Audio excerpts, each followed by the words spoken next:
Please subscribe and don't forget to press the bell icon to get notified whenever we upload a new video. एशियाई खेल में gold जीतने वाली राही सरनोबत के घर जश्न का माहौल है।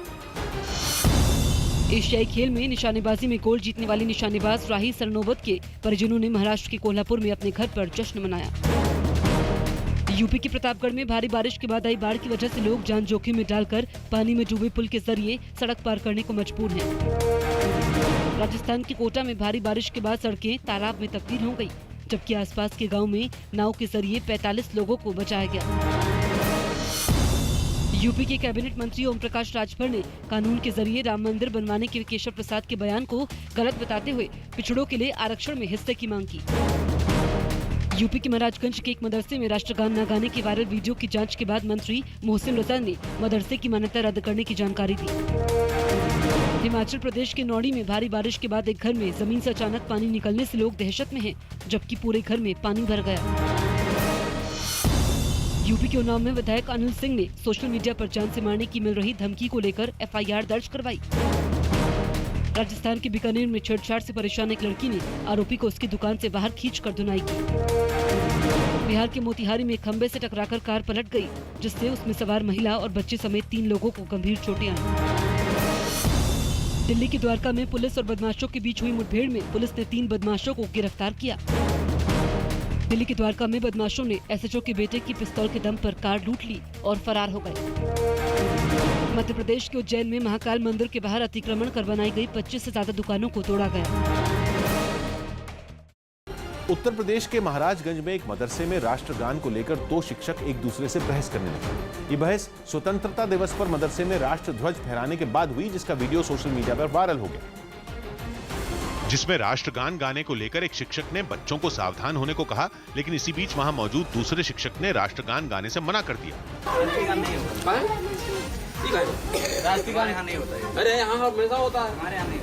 राष्ट्रगान गाने को लेकर एक शिक्षक की आपत्ति के बाद वहां मौजूद कई लोगों ने इसका विरोध किया, लेकिन इसके बावजूद शिक्षक नहीं माना और बच्चों को राष्ट्रगान नहीं गाने के लिए कहता रहा। आप क्यों नहीं बोले, बताइए? तुम राष्ट्रगान पढ़ो। कोई नहीं पढ़ेगा जी, कोई लड़का पढ़ेगा नहीं।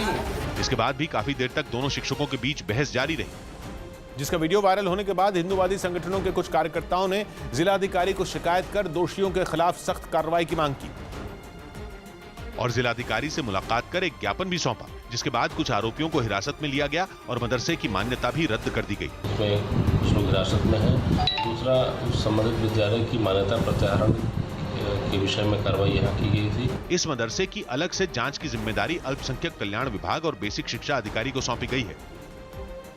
महाराष्ट्र के नाला सुपारा में भारी मात्रा में विस्फोटक मिलने और नरेंद्र दाभोलकर हत्याकांड की जांच कर रही एटीएस यानी एंटी टेरर स्क्वाड ने एक बड़ा दावा किया।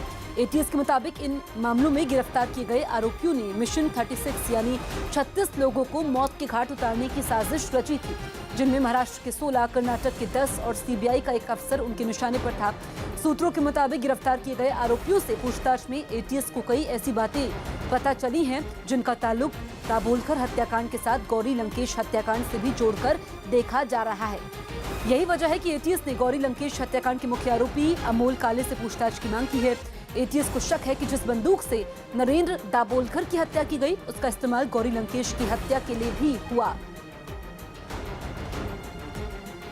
सलमान खान ने पूर्व प्रधानमंत्री अटल बिहारी वाजपेयी के निधन पर ट्वीट कर दुख जताया, लेकिन उनके निधन के 5 दिन बाद शोक जताकर सलमान खान ट्रोल के निशाने पर आ गए, जिसके बाद सोशल मीडिया पर लोगों ने सलमान खान पर खूब तंज कसे। इससे पहले सलमान ने पूर्व पीएम अटल बिहारी वाजपेयी को श्रद्धांजलि देते हुए ट्विटर पर लिखा, अटल जी जैसे महान नेता, नेक राजनेता, वक्ता और एक असाधारण इंसान को खो देने का दुख हो रहा।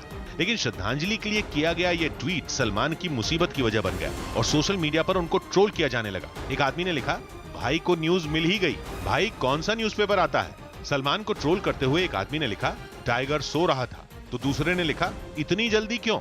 वहीं एक और व्यक्ति ने ट्वीट किया, बहुत देर कर दी मेहरबान आते आते। इन सबके बीच एक आदमी ने लिखा, भाई को केरल की खबर बताओ, कहीं फिर से न लेट हो जाएं। हालांकि इस ट्वीट के कुछ ही देर बाद सलमान ने ट्वीट कर केरल में आई बाढ़ पर दुख जताया और वहां के लोगों की सलामती की दुआ की। दिल्ली के द्वारका में 2 बदमाश पिस्तौल के दम पर एक गाड़ी लूटकर फरार हो गए। बदमाशों ने जिस गाड़ी पर हाथ साफ किया वो दिल्ली पुलिस के एक SHO की थी, जिसे उनका बेटा चला रहा था। लेकिन तभी दो बदमाश गाड़ी को रोककर खड़े हो गए और उससे कुछ कहने लगे। दावा किया गया कि इसके बाद बदमाशों ने गाड़ी चला रहे लड़के पर पिस्तौल तान दी और उसे गाड़ी से नीचे उतार दिया। इसके बाद दोनों बदमाश गाड़ी में बैठकर वहां से फरार हो गए। हालांकि कुछ लोगों ने आरोपियों का पीछा करने की कोशिश की, लेकिन उन्हें पकड़ा नहीं जा सका।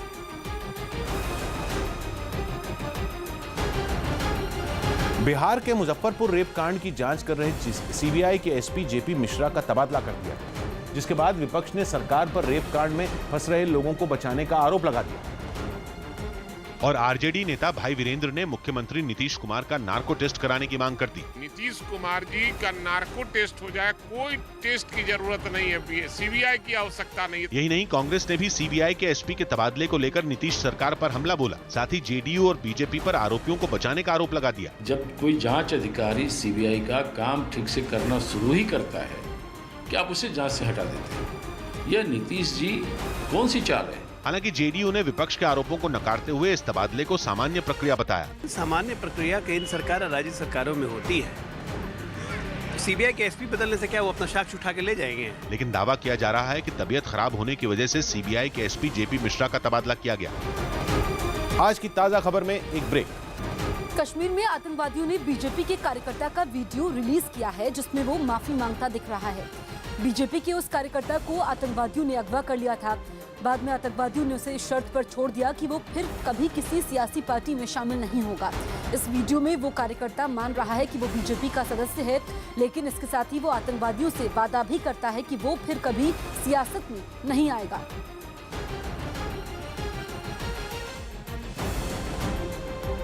ईद के दिन पुलवामा में आतंकियों ने एक पुलिस इंस्पेक्टर की गोली मारकर हत्या कर दी।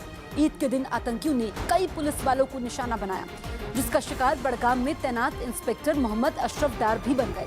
शहीद इंस्पेक्टर ईद मनाने के लिए अपने घर आए थे, जब आतंकी उसके घर की दीवार फांदकर अंदर घुसे और गोली मार दी। ईद के दिन अलग अलग घटनाओं में आतंकियों ने कुल 3 पुलिस वालों की जान ले ली। जम्मू कश्मीर की राजधानी श्रीनगर में कई पत्थरबाज जवानों को निशाना बनाकर पथराव करने लगे। ईद के मौके पर भी घाटी के पत्थरबाज अपनी हरकतों से बाज नहीं आए और नमाज के बाद उन्होंने सुरक्षा बल पर पत्थर फेंकने शुरू कर दिए। कुछ पत्थरबाजों ने ISIS का झंडा दिखाकर जवानों को उकसाने की कोशिश की, तो किसी ने आतंकियों के पोस्टर लेकर हंगामा किया। कुछ देर बाद पत्थरबाजों की भीड़ से चेहरा ढके कुछ लड़के सामने आए और उन्होंने भी सुरक्षा बल को निशाना बनाकर पत्थर फेंकने शुरू कर दिए।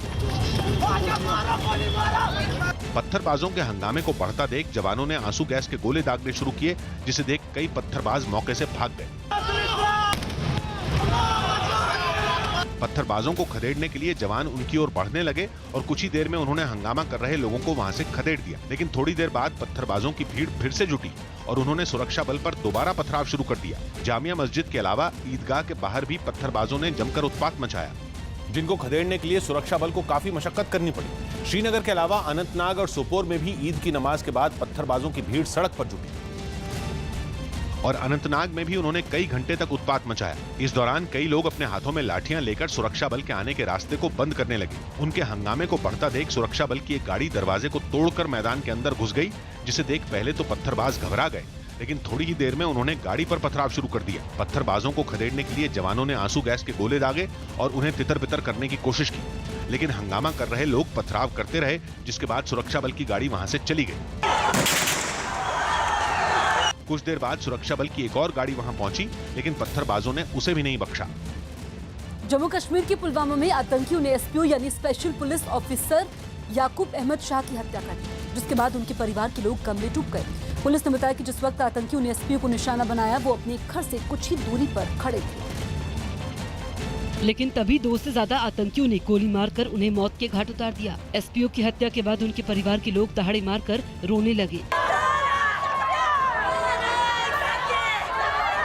घटना की जानकारी पर इलाके के लोग भी SPO के घर के बाहर इकट्ठा हो गए और उनके घर वालों का ढांढस बंधाया। धीरे धीरे वहां लोगों की भीड़ जुटती गई और आतंकियों के खिलाफ गुस्सा भी बढ़ता गया। SPO के पार्थिव शरीर को लोगों ने अपने कंधे पर उठाया और उन्हें नमन किया। SPO की अंतिम यात्रा में सैकड़ों की संख्या में लोग शामिल हुए। इससे पहले जम्मू कश्मीर पुलिस के बड़े अधिकारियों ने भी स्पेशल पुलिस ऑफिसर याकूब अहमद शाह को सलामी दी। पुलिस ने जानकारी दी कि बकरीद के मौके पर आतंकियों ने दक्षिण कश्मीर में एसपीओ के अलावा 2 और पुलिस वालों की हत्या कर दी। जम्मू कश्मीर के कुलगाम में कुछ महिलाएं शहीद हुए पुलिस के जवान फयाज अहमद के पार्थिव शरीर के पास मातम मनाने लगी। आतंकियों ने छुट्टी पर गए जवान फयाज अहमद की तब हत्या कर दी जब वो ईद की नमाज अदा करने गए थे, जिसके बाद शहीद जवान का शव घर पहुंचते ही परिवार की औरतें मातम मनाने लगी। इस दौरान वहां मौजूद कुछ लोग मातम मना रही महिलाओं को ढांढस बंधाने लगे, जिसके बाद शहीद के शव को चारपाई पर रखकर अंतिम संस्कार के लिए ले जाया गया। फयाज के शहीद होने की खबर मिलते ही वहां आसपास के कई लोगों की भीड़ भी जुट गई। इससे पहले पुलिस के कई अधिकारियों ने भी शहीद फयाज अहमद को श्रद्धांजलि दी।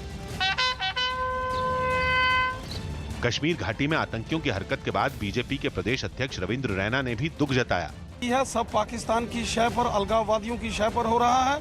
एक बात निश्चित है, आतंकवाद का तो अंत होगा, आतंकवादी बच नहीं पाएंगे। इस घटना के बाद पुलिस ने केस दर्ज कर आतंकियों की खोजबीन तेज कर दी। मुंबई के परेल इलाके की बहुमंजिला रिहायशी इमारत क्रिस्टल टावर में लगी आग के मामले में पुलिस ने बिल्डर अब्दुल रज्जाक सुपारीवाला को गिरफ्तार कर लिया है। पुलिस ने बिल्डर के खिलाफ फायर डिपार्टमेंट की शिकायत पर मामला भी दर्ज कर लिया। क्रिस्टल टावर में लगी आग में 4 लोगों की मौत हो गई थी और 22 लोग जख्मी हो गए थे। बिल्डर पर आरोप है कि क्रिस्टल टावर को बीएमसी ने ओसी यानी ऑक्यूपेशन सर्टिफिकेट नहीं दिया था, जिससे वो गैर कानूनी हो गई थी। इसके बावजूद बिल्डर ने फ्लैट बेचा और इमारत में लोगों को बसा दिया। बीएमसी ने इमारत को खाली करने का नोटिस भी दिया था, जिसके खिलाफ बिल्डर कोर्ट चला गया, जहां मामला अब भी चल रहा है। अगर बिल्डर ने लालच में लोगों को ना बसाया होता तो 4 लोगों की जान नहीं जाती। तो बिल्डर के खिलाफ मामला दर्ज हो चुका है। आपको बता दें कि इमारत को बिना इजाजत बसाया गया था। 2016 में बीएमसी ने नोटिस भी दिया था। इसके बाद बिल्डर कोर्ट चला गया था और लोगों को यहां पर बसा दिया गया। बीएमसी ने इमारत को खाली करने का नोटिस दिया था, उसके बावजूद यहां पर बिल्डर ने मनमानी की और कोर्ट बिल्डर चला गया। अब हादसे के बाद पुलिस ने बिल्डर को गिरफ्तार भी कर लिया है।